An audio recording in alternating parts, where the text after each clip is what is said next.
We here at Once Upon a D20 sincerely and wholeheartedly value professionalism. Because we're pros. We don't go into things half-cocked like amateurs. Not true. None of that is true. We're the worst.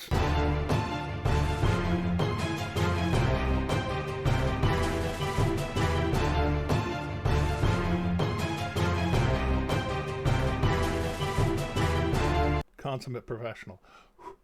Hey. Howdy. Hi. How's it going? My name's Mason. And I'm Jeremy. And welcome to Once Upon a D20's beginner's course on dungeoneering.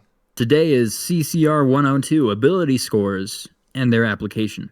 Last episode, we talked about how you roll for ability scores and what exactly those particular ability scores deal with. This episode, we're going to talk about how those ability scores impact your game through skills, attacks, and defenses like armor class and saving throws. What those numbers are can vary wildly from character to character. So, forewarning, we're about to say a lot of things. It's going to be really dense. It can get overwhelming, but no worries. We're going to do our best to explain and simplify this so that you can always come back to the parts you don't understand.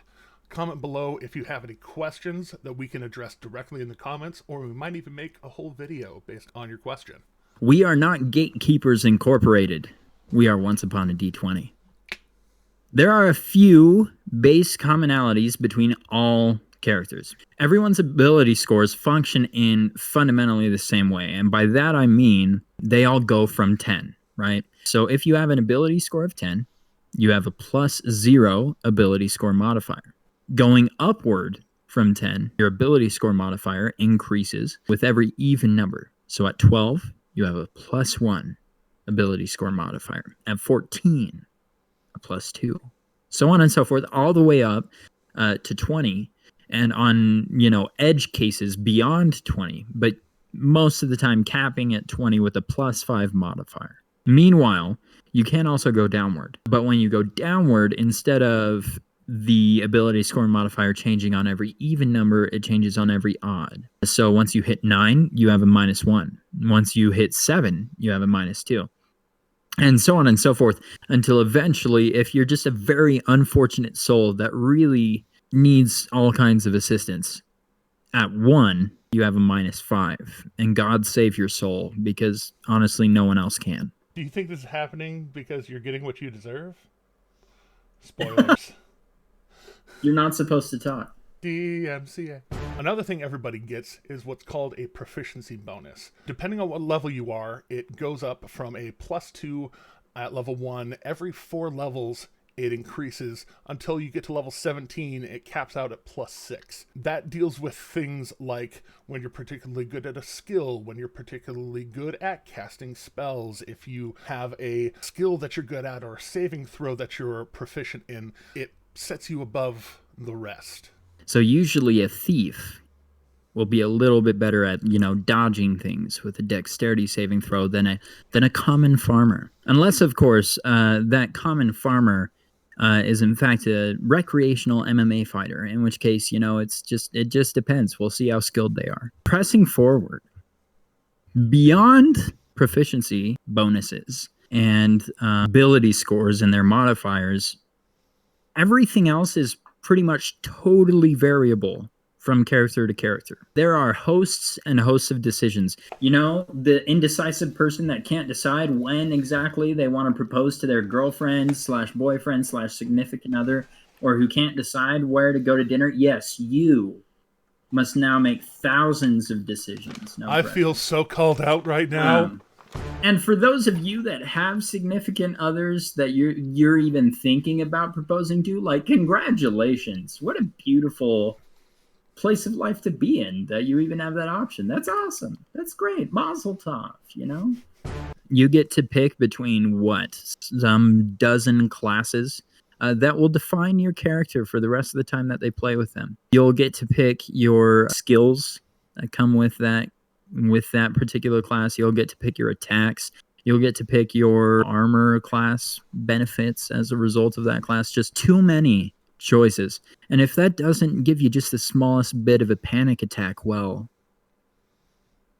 that's good. Probably means you're in a pretty healthy mental state, and I'm happy for you. If that doesn't set you off, there's more choices. You also get to pick from one of the, I think, 30 or so races. There's a host. There's A a host of lot them. of races. We're going to break those down, races and the classes, in future videos. But the main thing you have to understand is that each of them gives you a set of skill choices that you can pick from, with some, basic abilities and, things that kind of stack on each other to make you a more unique character depending on the combination that you pick. And if your character isn't a 1 in a million character at this point, which, statistically speaking, it can't really be, then you go on to the backgrounds, which you've got somewhere in the realm of 30 of those. So what, you've got like a dozen classes, then you've got like 30 something races, and then you've got 30 more backgrounds. You got, like I said, a host of decisions to make. Background is where you kind of decide where your character came from. You could be a nobleman, a frumpy, weird nobleman with probably too many people taking care of them. These are the kinds of things you decide when you decide on what kind of background you're going to have. And from that decision, you're going to get more tool proficiencies, more skills that you get to choose from, more languages possibly, and other situational abilities like the Sage's capacity to research anything and everything, and the Outlander's ability to find food, even if you're, drowning at the bottom of an ocean, because sometimes in D&D that happens. We're going to break those down later, for the record. You don't have to decide that yet. If you're still with us at this point, you're probably feeling overwhelmed or possibly drowning in choices and information.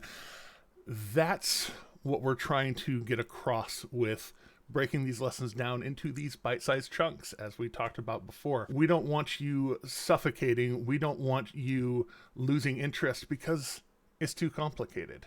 Our hope is to mitigate your anxiety about playing this game, and also enable you to make these decisions in an educated and accessible fashion. We made this episode so that we could effectively toss you into the deep end of the pool and show you all of the different things you have to encounter. Not only do you need to paddle with your hands and hold your breath, you also need to kick and learn when to open your eyes, because your Aunt Jessie puts way too much chlorine in her pool. Did it again. Got Jeremy once more. It's too real. It's too real. Like I said, our hope is to mitigate that. We've thrown you into the deep end of the pool. Now, if it's okay with you, we're going to take you out. And over the next couple of episodes, we're going to teach you how to do all these things. We're going to have an episode on skills. We're going to have an episode on spells. We're going to have an episode on just about everything. And just kind of take these down bite by bite so that you do not drown. Because, frankly, we're not here to kill you. Thanks for coming on this journey with us. We hope that you're going to have fun on this journey, and that when we look back in several episodes, you'll see exactly how far you've come from learning what a +1 is to learning how a wizard prepares their spells every day. Thanks for watching. Keep going. And watch out for dragons out there, man.